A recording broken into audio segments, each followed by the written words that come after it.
Mr. Robert Hale was a man the city respected and feared. He was the chief executive of a powerful technology company that stood tall with glass walls and shining floors. His office sat on the highest floor where the city looked small below. Employees spoke his name carefully and followed his rules without question. To the world, he was successful, calm, and in control. But inside his heart lived a silence heavier than any failure. His son Leo had never spoken a word. Leo was born deaf. Doctors explained it early and clearly. They told Robert that Leo would never hear sounds like other children. Robert listened carefully and promised himself that money would fix everything. He hired specialists from different countries. He bought advanced equipment and private lessons. He built a special learning space inside his company building just for Leo. Nothing changed the silence. Leo grew older and remained quiet. He communicated with hand signs, facial expressions, and writing. His eyes were sharp and curious. He noticed small details like moving shadows and changing lights. He understood more than people realized. Still, he lived in a world without sound. Robert loved his son deeply but did not know how to reach him. He tried to talk to Leo every day even though Leo could not hear.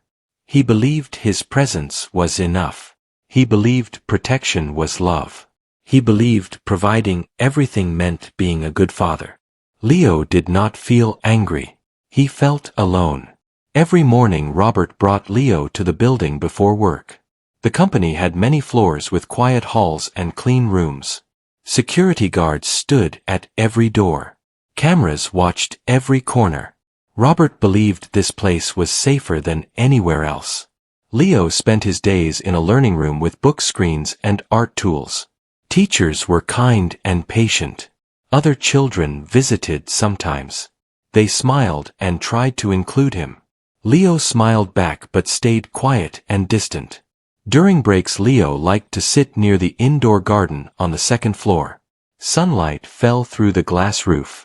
Green plants grew beside a small water feature. It was peaceful and calm. Leo often sat there drawing in his notebook. He drew trees, roads, faces, and shapes. Drawing was his voice. Far below on the lower floors worked a man named Sam. Sam was the janitor. He arrived early and left late. He cleaned offices, halls, and restrooms without being noticed. He wore a simple blue uniform and old shoes. His hair was slightly gray and his hands were rough. Most people walked past him without a glance. Sam did not mind. He was used to being invisible. Sam had his own quiet past. He spoke little and listened more. He noticed people even when they did not notice him. He noticed sadness, confidence, fear, and loneliness. One afternoon while cleaning the second floor, Sam saw a boy sitting alone by the garden. The boy was focused on his notebook. His small shoulders were slightly tense. Sam felt something familiar in that stillness. He slowed his cart and watched from a distance. The boy looked up and their eyes met. Sam smiled gently and raised his hand in a small wave. The boy paused, then slowly waved back. There was no sound between them, only understanding. Sam continued his work, but his thoughts stayed with the boy. The next day Sam passed the garden again. The boy was there in the same spot drawing. Sam stopped nearby and pointed carefully to the notebook. The boy turned it slightly to show him. It was a drawing of a tree with deep roots and wide branches. Sam nodded with appreciation. He reached into his pocket and pulled out a folded piece of paper. He opened it and showed a simple sketch of a similar tree. Under the drawing was one word written clearly: strong. The boy stared at it, then smiled in a way Sam had not expected. It was not polite or shy. It was real. From that moment, a quiet routine began. Sam took his breaks near the garden. He never stayed long. He never crossed boundaries. He shared small drawings and simple written words. The boy responded with sketches and gestures. No sound was needed. No rules were broken. Leo felt something new. He felt seen. Sam never asked questions. He never treated Leo like a problem. He treated him like a person. Leo relaxed around him. His drawings became more detailed. His smiles became more frequent. Meanwhile, Robert remained unaware. He watched security reports and attended meetings. He trusted his systems. He believed nothing unexpected could happen in his building. He never noticed the janitor. He never noticed the quiet change in his son. But cameras noticed everything. Security staff saw the janitor stopping often near the garden. They noted it as unusual. They reported it to management. Management passed it upward. One evening Robert reviewed the footage. He saw Leo sitting with his notebook. He saw Sam approach and show a paper. He saw Leo smile. Robert felt a sudden tightness in his chest. Who was this man? Why was he near his son? Anger rose quickly. Fear followed close behind. Robert ordered an investigation. He did not know that this quiet connection was only the beginning. And he did not know that soon something would happen that would break the silence he had lived with for 10 long years. Robert Hale could not stop thinking about the video footage. He watched it again late at night in his office. The janitor stood near Leo holding a small paper. Leo smiled in a way Robert had rarely seen. That smile stayed in Robert's mind longer than any business problem. Robert felt confused and uneasy. He trusted no one easily. His position had taught him caution. He believed danger often came from unexpected places. A stranger near his son felt like a threat. The next morning, Robert called the head of security. He asked about the janitor named Sam. He wanted details about his background, work history, and behavior. The security chief promised to deliver everything by noon. Robert watched Leo carefully that day. He noticed Leo looking toward the garden more often. Leo finished his lessons quickly and gathered his notebook with care. His steps seemed lighter. Robert had never noticed this before. Leo felt something different inside him. When he sat near the garden, he felt calm. He waited without knowing why. He watched the hallway quietly. Sam arrived later than usual that day. He pushed his cart slowly. When he saw Leo, his face softened. He raised his hand slightly. Leo smiled back and held up his notebook. Sam sat on the far bench and waited. He pulled out a small object wrapped in cloth from his pocket. He placed it gently on the bench between them. It was an old wooden flute worn smooth with time. Leo looked at it with curiosity. Sam pointed to his ears and shook his head gently. He then placed his hand over his heart. He lifted the flute and held it near his lips without playing. He closed his eyes as if remembering something. Leo watched closely. Sam took a pen and wrote slowly on a small card. Music is felt, not heard. Leo read the words carefully. His fingers trembled slightly. He placed his hand on his chest as if testing the idea. Sam carefully placed the flute into Leo's hands. He guided Leo's fingers to the holes using gentle motions. Sam then tapped the bench softly to show rhythm. Leo felt the vibration through the wood. Leo blew air slowly. Nothing happened. Sam smiled and nodded encouragingly. Leo tried again. A faint vibration moved through the flute. Leo's eyes widened. He felt it not as sound but as movement. His grip tightened. His breathing changed. For the first time Leo experienced something new. Connection. Upstairs security cameras recorded everything. By noon the security report reached Robert's desk. Sam had no criminal record. He had worked in schools and hospitals before. He had once taught music to children with special needs. He had left that work years ago after a personal loss. Robert felt his anger soften into something else. Curiosity. That evening Robert decided to watch from a distance. He stood behind a glass wall near the garden. Leo sat with Sam again. Robert watched his son hold the flute. He watched the focus on Leo's face. He saw joy without noise. Robert felt his throat tighten. He remembered the day Leo was born. He remembered promises made and hopes broken. He had spent years trying to fix Leo instead of understanding him. Sam returned the flute to his pocket and stood up. He bowed slightly to Leo and began to leave. Leo suddenly stood and reached out. Leo touched his throat. Then he touched his chest. His lips moved. No sound came out. But the movement was clear. Sam froze. Robert stepped forward without thinking. Leo looked at his father, then back at Sam. His lips moved again. His face showed effort and courage. This time a faint sound escaped. It was broken and rough. But it was real. Robert dropped to his knees. Tears filled his eyes as he reached for his son. He held Leo tightly. He did not speak. He did not need to. Sam stood quietly ready to leave. Robert turned to him with shaking hands. He stood and walked toward Sam slowly. He extended his hand. "Thank you." Sam nodded gently. He knew this moment belonged to father and son. As Sam walked away, he felt peace for the first time in many years. Leo watched him go. He touched his chest again, and smiled. Robert Hale did not sleep that night. His mind replayed the moment again and again. The movement of Leo's lips. The faint sound that escaped. The look of effort on his face. It felt like a door had opened after years of darkness. Morning came quietly. Robert sat with Leo at the breakfast table. Sunlight touched the room softly. Leo ate slowly while watching his father closely. Robert smiled more than usual. His face looked tired but peaceful. Robert wrote words on a small board as he always did. "Good morning, Leo." Leo read it and smiled. He pointed to himself and then to his throat. He closed his eyes and tried again. A breath came out. A small sound followed. It was not clear. It was not strong.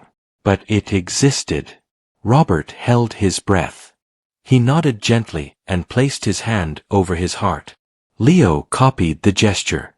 They shared a moment without rushing it. At the office, Robert called a meeting with the learning staff. He asked new questions. Not about fixing Leo. Not about forcing progress. He asked about support, understanding, and patience. The staff listened carefully. Robert also asked for Sam. Sam was surprised when security approached him politely. They guided him to an office instead of questioning him. Sam stood calmly with his hands folded. Robert entered the room alone. He did not sit behind his desk. He stood in front of Sam and bowed his head slightly. "I was wrong," he said quietly. Sam remained silent. "You did something I could not do in 10 years," Robert continued. "You saw my son." Sam nodded gently. He wrote on a paper and slid it across the table. "Children speak in many ways." Robert read the words slowly. Robert asked Sam to stay. Not as a janitor. Not as a worker in shadows. He asked him to help Leo explore his voice in his own way. Sam agreed, but with one condition. Leo would lead the pace. Days passed and a new routine formed. Leo met Sam in a quiet room filled with light and soft textures. There were wooden instruments, strings, and surfaces that carried vibration. Sam guided Leo through touch, rhythm, and breath. There was no pressure. No demand. Leo began to explore sound as feeling. He placed his hands on surfaces while Sam played gentle tones. He learned to control his breath. He learned patience. Robert watched quietly from behind glass walls. He did not interfere. He learned to wait. Leo's confidence grew. He began to hum softly. The sound was uneven but real. His face showed effort and pride. Each small step felt like a mountain climbed. Other children noticed. They sat near him during breaks. Leo did not hide anymore. He shared drawings and gestures. He smiled freely. One afternoon Leo stood near the garden again. Sam sat beside him. Leo held the flute carefully. He placed it near his lips and breathed slowly. A clearer vibration came through. Leo felt it through his fingers and chest. He laughed silently and then tried again. This time he shaped his lips differently. A sound formed. Not a word. But close. Robert stood nearby with tears in his eyes. He remembered the doctor's words years ago. He remembered giving up on hearing his son speak. He realized now that he had been listening in the wrong way.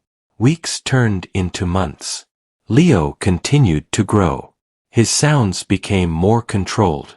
He learned simple mouth shapes. He practiced every day without being forced. Sam encouraged but never pushed. One evening Leo sat with Robert at home. The room was quiet. Leo touched his chest and then his throat. He looked directly at his father. He opened his mouth slowly. Duh. The sound was soft and broken. Robert froze. Leo tried again. Duh. Robert covered his mouth as tears fell freely. He reached for Leo and hugged him tightly. Leo smiled and rested his head on his father's shoulder. That night Robert realized something important. Success was not control. Love was not protection alone. True care was understanding another world without trying to replace it. Sam packed his flute at the end of the week. He prepared to leave quietly as he always did. Leo stopped him near the door. Leo placed his hand on Sam's arm. He looked up and took a deep breath. Sa. The sound was slow and careful. Sam's eyes filled with emotion.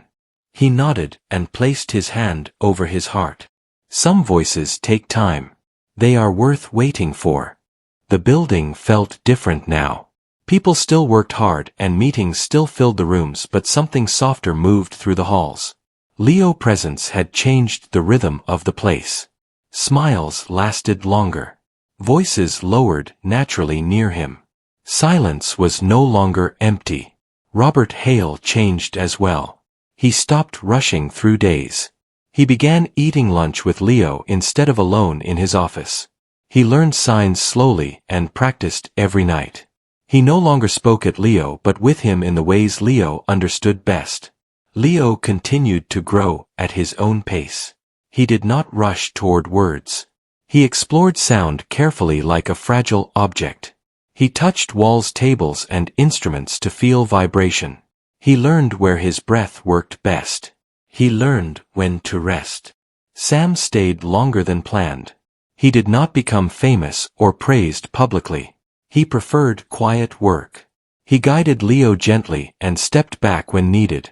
He reminded Robert often that silence was not weakness. One day Robert invited the teachers and staff to a small gathering. It was not a celebration.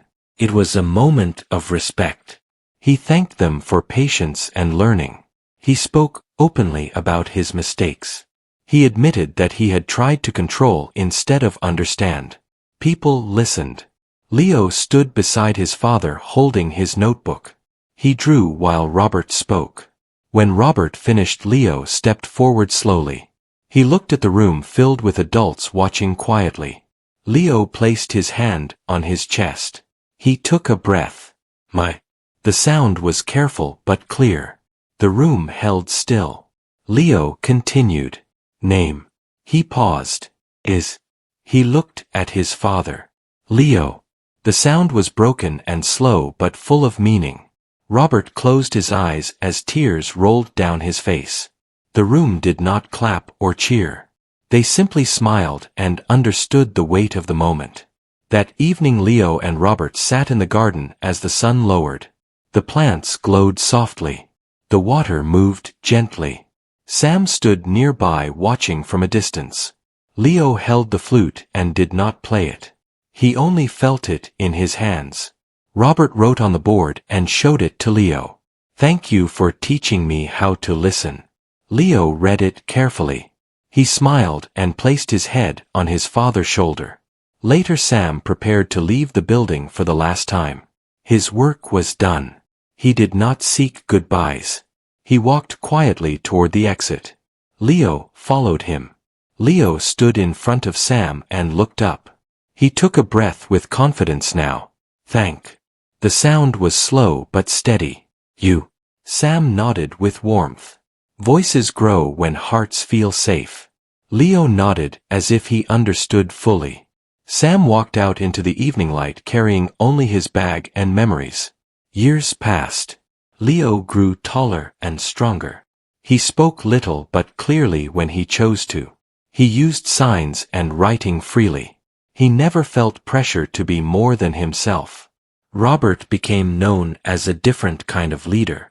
He listened before speaking. He built spaces where people felt seen. He supported programs for children who communicated differently. He never spoke about his success without mentioning his son. The building kept its glass walls but gained something deeper. Understanding. And in that place silence was no longer empty. It was full of meaning.